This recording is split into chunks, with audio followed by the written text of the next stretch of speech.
Hey all, B007 here to talk about today at the BFI London Film Festival. And the two films I watched were a tearjerker called Lion, starring Depp Patel, based on a true story. And the second film was called Planetarium by Vanessa Zlotowski, a much less successful film, although in its way, somehow more outstanding. So to begin with Lion, this is a 2-hour movie, Indian-Australian production, and it stars Dev Patel from Slumdog Millionaire and the Best Exotic Marigold Hotel as an Australian Indian boy called Saru, who, when he goes to university in Melbourne, having been adopted by white Australian parents, suddenly starts to remember all sorts of things from his Indian childhood, and specifically that he has a mother and a brother and a sister somewhere in northern India. And that when he was young, maybe 4 or 5, through an absolute accident, he ended up on a train and over 2 days travelled 1,600 kilometres east of that village to Calcutta and just couldn't find his way home. He was a kid, he didn't speak Bengali, he barely even really knew the name of his town or the name of his family. So this is a boy who could really have been imperiled and ended up in a real Slumdog Millionaire story of abuse and violence, but somehow gets into a state orphanage, which frankly in India at that point still opens you up to exploitation. But thanks to a very good-hearted social worker, he ends up being adopted by the Australian family. And in the movie, his parents are played by Nicole Kidman in a very emotionally affecting performance, and David Wenham, who sadly doesn't really have much to do, but you'll remember him as Faramir from Lord of the Rings. So, at any rate, the adult Dev Patel goes to university, he gets a girlfriend in the shape of Rooney Mara. Again, exceptional actress, not really given anything to do in this film other than be supportive and loving. And he decides to try and do this wild goose chase after his real family. All he knows is that he turned up at the Calcutta railway station. He has to figure out the historic train speeds and work out from the time he was on that train what is the search radius. But it basically covers like half of India. And all he knows is that he landed at this railway station from his hometown railway station, that there was a water tank. So he's trying to use Google Earth to find the pictures of the hometown. It's unbelievable that he found his family. And actually, the movie does a little bit skate over the sort of specifics of how that worked. And of course, you know, there's no guarantee that when you find your hometown, your family is still going to be there, that they haven't moved, that they haven't, something bad hasn't happened to them. And of course, there's an emotional life to this film, right? Because Dev Patel plays Saru as the loving, obedient son who doesn't want to hurt his adoptive family. You know, as much as he wants to find his real family, he doesn't want to hurt them because they've been lovely to him. And also, I think he feels this even more because his adopted brother, Mantosh, or Mantosh, as we would say in Indian, has not had an easy time assimilating. So where Lion works well is it's beautifully photographed. The landscape photography of India and Australia is beautiful. And the performances are very good. And the final half hour of this 2-hour film, I mean, it's going to be very hard not to cry. It's a real tearjerker. And not in a cheap way. I mean, it's genuinely very emotionally affecting.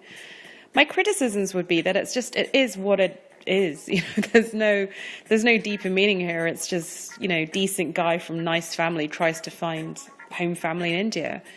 I think there's a missed opportunity here. I think that the director, Garth Davis, could have really explored what it means psychologically, emotionally to be adopted into a different culture. And in the character of the brother, or the real-life brother, Mantosh, they could really have gone into that because he obviously had real trouble assimilating. And maybe because it's a real-life story, they felt that they needed to respect the brother and not do that. But it makes for, I think, a less gritty, less interesting film.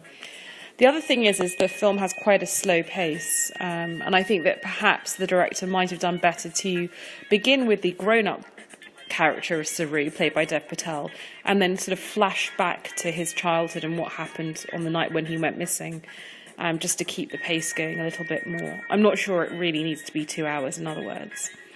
Nonetheless, Lion is very good, a definite audience favourite at the London Film Festival, and an absolute definite tearjerker. As I said before, the movie has a running time of 128 minutes. It played London, Austin and Toronto 2016. It's going to be released in the USA and Canada on November 25th and in Australia on January the 19th. And I'm trying to see if there's a UK release date, and I cannot find one. But you can get the updated release dates and also release dates for other countries on the blog at b007.com, which is where I have the full written reviews for all these films. Okay, so on to Planetarium, which was the second and final film of today. This is a real oddball of a movie. It's the best way to describe it. Basically, there was, in real life, a very famous film producer in France called Bernard Nathan, who I think was a Romanian Jew. And he comes to France in the sort of late 1910s and effectively takes over what's going to become the legendary Pathé Cinema Studios. So he becomes this incredibly powerful, influential pillar of the French cinema community. And, you know, always has a little bit of the air of the scandal about him. It's rumoured that he used to direct and indeed star in hardcore porn films, because obviously the history of cinema is intertwined with the history of porn. But his story is a very tragic one, because despite his power and influence, when the Nazis come, he's effectively shopped by the French state and sent to Auschwitz, never to be seen again.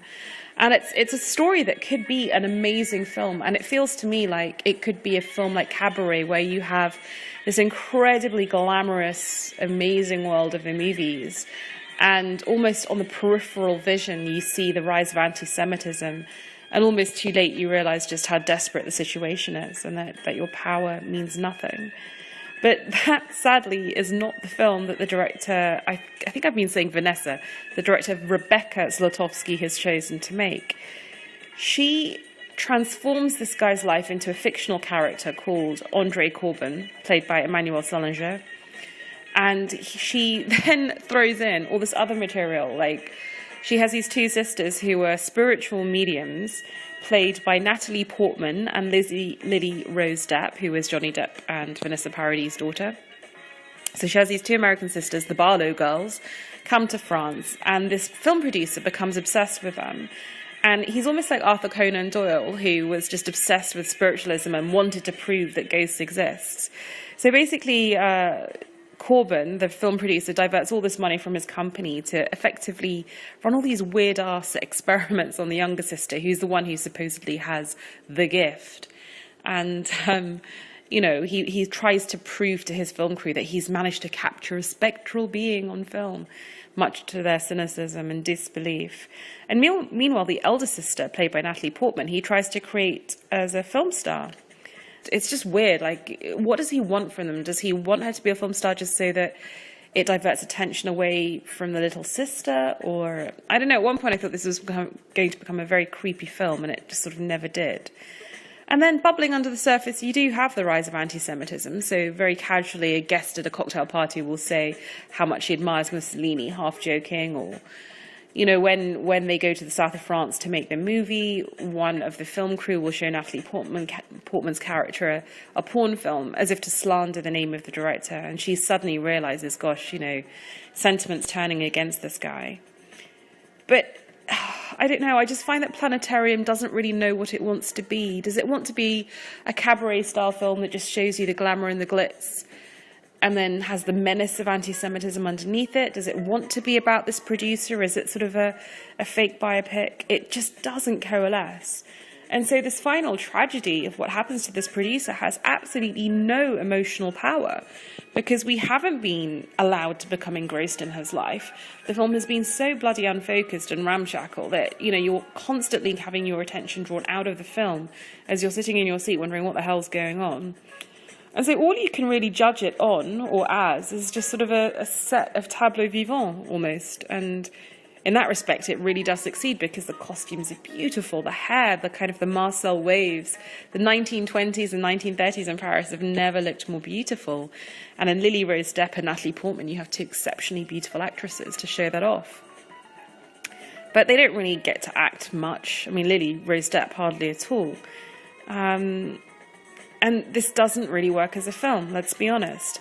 The only reason why I would suggest you still go and watch it, other than if you're really fascinated with period costume, is the soundtrack by Robin Couder, who I'd not heard of before, but it's amazing it's the array of instruments he uses and how he uses the rhythms, the instrumentation.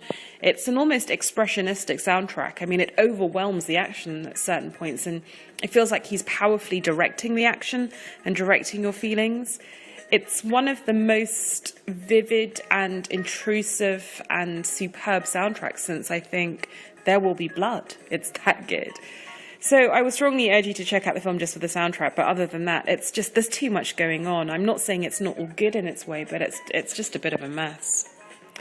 So Planetarium has a running time of 105 minutes. It doesn't yet seem to have a commercial release date in the UK or US, although I think it's being released in France later this year. But do check back, because I'm sure someone will pick it up for distribution given the wattage of the actresses who were involved. So with that, two kind of flawed but interesting films, I think, today, Lion and Planetarium. Stay tuned. Tomorrow I'm going to be talking about Brimstone and Their Finest, as well as hopefully finally getting around to reviewing Christine, and Kate plays Christine, so it might be a sort of an extra long episode tomorrow. At any rate, whatever you watch this weekend, I hope you have a lot of fun at the cinema and that you might check out some of these films. They're flawed, but they are interesting and worth a bit of your attention.